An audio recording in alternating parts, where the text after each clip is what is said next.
Have you ever felt like you look put together on the outside, but on the inside it's a completely different story? Like, your outfit is on point, your hair is done, your nails is did, but the energy just doesn't match. And then suddenly you feel invisible. That's exactly what I want to talk about today. Welcome back to Rebuild Different. We're going into that tricky space where your inner world hasn't yet caught up with your outer glow. And I'll share what I've learned about how to start bridging that gap so you guys can start to feel seen from the inside out.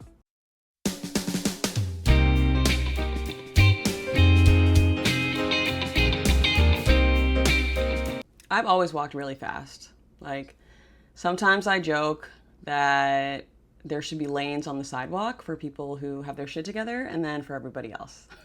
That could be a product of me just living in New York for a really long time. But the truth is, part of my fast walking habit wasn't about efficiency.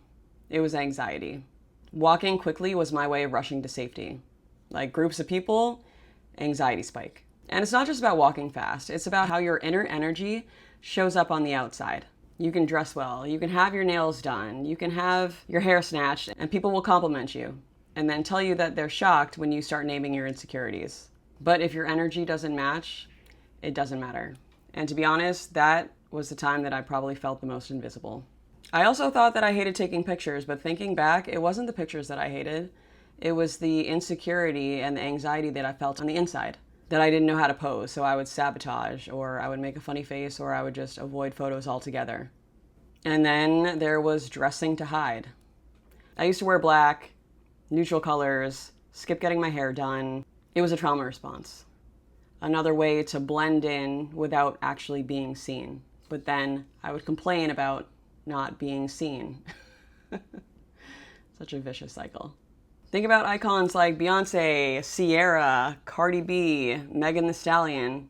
Their outer world reflects exactly who they think they are on the inside. And we should all aspire to have that level of unshakable confidence. Unapologetically being ourselves no matter what anybody else thinks. A huge part of this is external validation. When we rely on compliments for self-worth, we are outsourcing our confidence. That disconnect between external praise and internal feeling creates a weird, invisible energy mismatch. You can look together on the outside, but if on the inside your energy doesn't match, people are going to feel it. Some of your favorite influencers, they have all the followers. It seems like they have all the confidence, but if you meet them, totally void. There's nothing there. Because all of their confidence relies on external factors. The truth is, your inner work has to catch up to your outer glow. Otherwise, even the best outfit or the best hair day or the best nails won't fully communicate you. Step 1 is awareness. Pay attention when your vibe doesn't match your look. You can look good and still feel small. Or you can look confident when your mind's racing. But you have to start naming it. I even created an alter ego to help me with this. I decided to name her Naomi Winter, inspired by Naomi Campbell and Anna Winter. Don't ask me why. But it helped me to start naming the side of me that I needed to be more aware of. And that made it easier for me to start noticing the parts of me that I wanted to shift or send away. Step 2 is mindset practice. Affirmations. They work. Truly. There were times where I couldn't look in the mirror and say anything nice at all.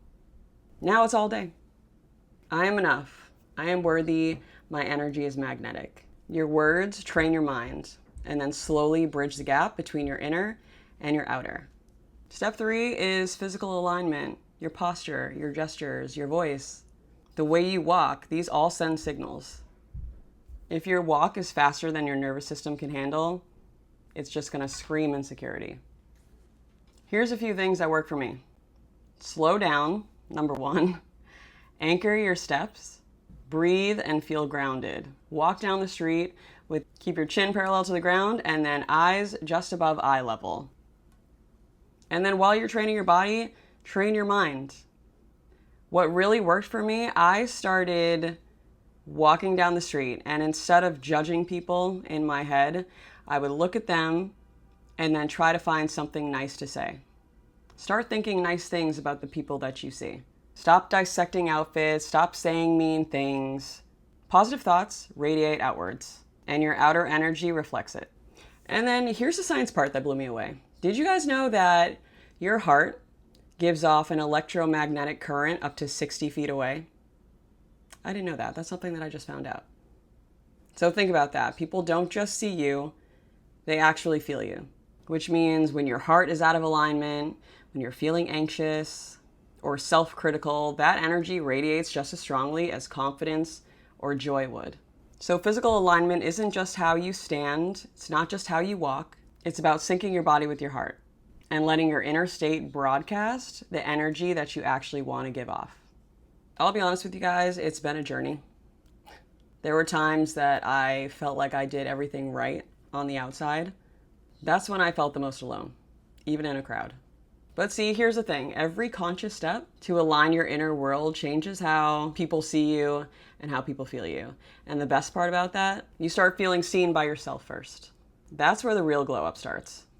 Not just your hair, not just your nails, it's that inner confidence that's radiating from your core.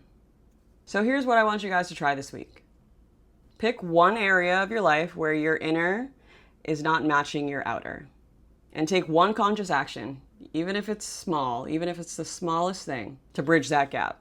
Speak your truth, slow your walk, and give yourself credit for your wins. Notice how people respond, but more importantly, notice how you start to respond to yourself and how you start to feel. Because when your inner world catches up to how you actually feel inside, that's where the shift happens. People don't just see your glow, they feel it, and they'll tell you. I hope this episode gave you clarity and practical steps to start bridging that gap between your inner and your outer. If you love this episode, share it with someone who you think could use this reminder. And as always, keep being rebuilt different from the inside out. See you next week.